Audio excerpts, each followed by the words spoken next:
A lot of times applicants will be wondering, should I look for employer sponsorship or general skilled migration as a path to permanent residency?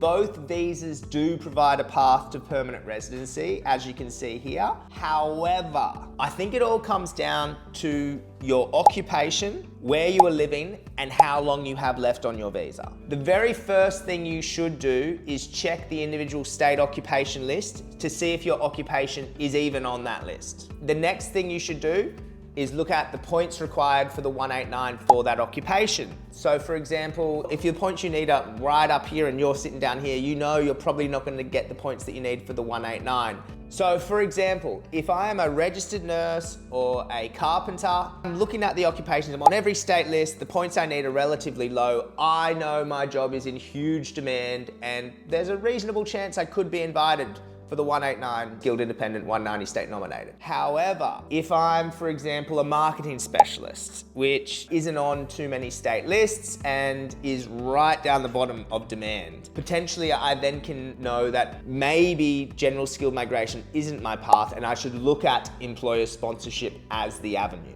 Most importantly, I want to stress, you don't need to pick one or the other. You can try and go for both. So what I say to a lot of applicants is, first, if it was my preference, I'll try and go through general skilled migration.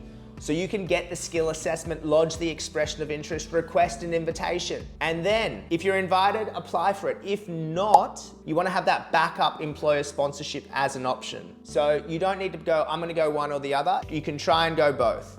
But just knowing based on your occupation, based on your points, based on where you're living, will probably give you a pretty good understanding of if there is a relatively decent chance or not, and you can make your decisions accordingly.